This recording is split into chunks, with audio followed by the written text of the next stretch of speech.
नमस्कार, capital TV Bihar देख रहे हैं आप और आपके साथ मैं हूं दिव्या। बिहार की सत्ताधारी पार्टी जनता दल यूनाइटेड को चुनाव से पहले बड़ा झटका लगा है। चुनाव होने से पहले जेडीयू मैदान छोड़कर भाग खड़ी हुई है।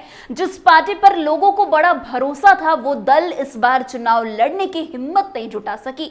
कहा जा रहा है कि प्रदेश कप्तान ने चुनाव लड़ने से मना कर दिया है। इस बड़े निर्णय के बाद पार्टी के कार्यकर्ताओं में भारी नाराजगी है। हम बात कर रहे हैं पटना विश्वविद्यालय छात्र संघ चुनाव की, जिसे पीयूएसयू भी कहा जाता है।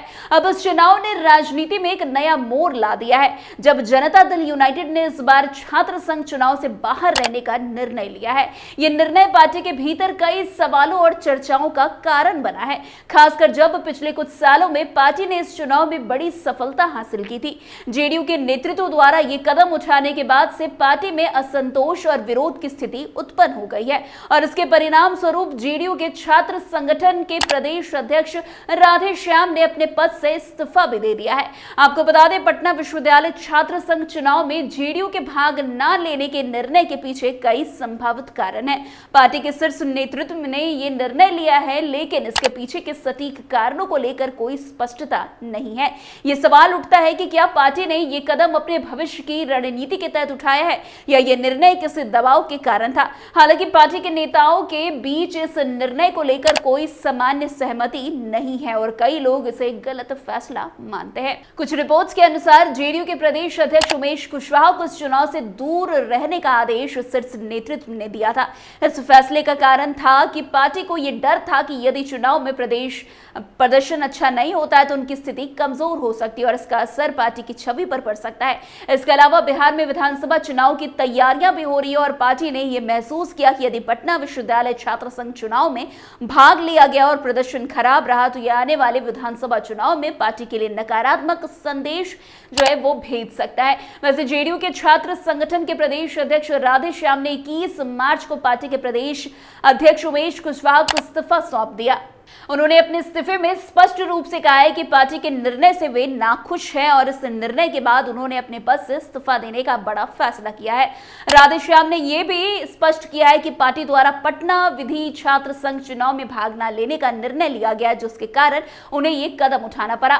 इस इस्तीफे ने जेडीयू में असंतोष और विरोध को उजागर कर दिया और पार्टी के भीतर एक बड़ा सवाल उठाया है कि क्या यह निर्णय सही था या गलत। यह भी देखा जा रहा है कि प्रदेश अध्यक्ष उमेश कुशवाहा को इस निर्णय के कारण भारी आलोचनाओं का सामना करना पड़ रहा है, खासकर पार्टी के पुराने और अनुभवी नेताओं के द्वारा। पार्टी के भीतर यह चर्चा है कि प्रदेश अध्यक्ष उमेश कुशवाहा को इस निर्णय को लेकर बहुत दबाव था। एक ओर जहां पार्टी के नेता चाहते थे कि चुनाव लड़ा जाए और पार्टी की स्थिति मजबूत की जाए, तो वहीं दूसरी ओर कुछ नेताओं का साफ मानना है कि यदि चुनाव में पार्टी का प्रदर्शन खराब रहा तो इसका असर आगामी विधानसभा चुनाव पर भी पड़ सकता था। वैसे कुछ सूत्रों के अनुसार पार्टी के कुछ वरिष्ठ नेताओं, विशेषकर उन प्रोफेसरों ने जिन्हें पार्टी से जुड़ी प्रतिष्ठा है, उन्होंने प्रदेश अध्यक्ष को सलाह दी है कि वे छात्र संघ चुनाव से दूर रहे। इन नेताओं का मानना था कि अगर चुनाव में पार्टी का प्रदर्शन अच्छा नहीं होता है तो ये पार्टी की छवि को नुकसान पहुंचा सकता है और प्रदेश अध्यक्ष की स्थिति भी कमजोर हो सकती है। इसके अतिरिक्त बिहार विधानसभा चुनाव नजदीक आ रहे हैं और इस नेताओं का मानना है कि पार्टी को अपना ध्यान आगामी चुनाव पर केंद्रित करना चाहिए, ना कि इस जो है यूनिवर्सिटी के चुनाव में।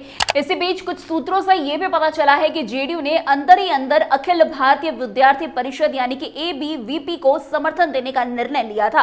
हालांकि इस बारे में आधिकारिक तौर पर कोई बयान जारी नहीं किया गया। यदि यह खबर सही है तो यह पार्टी की रणनीति को लेकर और अधिक सवाल खड़ा करता है, क्योंकि जेडीयू और एबीवीपी के बीच पूर्व में कई बार राजनीतिक मतभेद रहे हैं। पिछले कुछ सालों में पटना विश्वविद्यालय छात्र संघ चुनाव में जेडीयू को बड़ी सफलता मिली थी। पार्टी ने अध्यक्ष से लेकर अन्य महत्वपूर्ण पदों तक पर अपनी जीत दर्ज की थी। जेडीयू के छात्र संगठन ने हमेशा इस चुनाव में सक्रिय भागीदारी निभाई और हर बार पार्टी के उम्मीदवारों को जीत दिलाई थी। इस सफलता ने पार्टी की स्थिति को मजबूत किया था और पार्टी के नेताओं को विश्वास दिलाया था कि इस चुनाव में उनका दबदबा बना रह सकता है। इसके बावजूद इस बार जेडीयू ने छात्र संघ चुनाव से दूर रहने का निर्णय लिया है। पार्टी का यह कदम समझ से परे प्रतीत होता है, खासकर जब पिछले चुनाव में उनकी स्थिति मजबूत रही थी। यह सवाल उठता है कि आखिरकार पार्टी ने यह निर्णय क्यों लिया और क्या इसके पीछे कोई गहरी राजनीतिक सोच तो नहीं है। पटना विश्वविद्यालय छात्र संघ चुनाव से जेडीयू के बाहर रहने का निर्णय पार्टी के आगामी चुनावी रणनीति से भी जुड़ा हो सकता है। बिहार में विधानसभा चुनाव नजदीक आ रहे हैं और पार्टी चाहती है कि इस समय छात्र संघ चुनाव को लेकर कोई भी विवाद ना खड़ा हो। पार्टी के नेता शायद ये महसूस कर रहे हैं कि पटना विश्वविद्यालय जैसे बड़े चुनाव में भाग लेकर यदि पार्टी का प्रदर्शन खराब हुआ तो ये विधानसभा चुनाव के दौरान उनके लिए समस्या उत्पन्न कर सकता है। इसके अलावा पार्टी की रणनीति भी ये हो सकती है कि वे अन्य राजनीतिक दलों के साथ गठबंधन की दिशा में सोच रहे हो और इस कारण छात्र संघ चुनाव में अपनी उपस्थिति से बचने का फैसला लिया गया। यह भी संभव है कि जेडीयू के अंदर इस समय गहरे राजनीतिक बदलाव हो रहे हैं जिसकी वजह से पार्टी को इस चुनाव में भाग न लेने का निर्णय लेना पड़ रहा हो।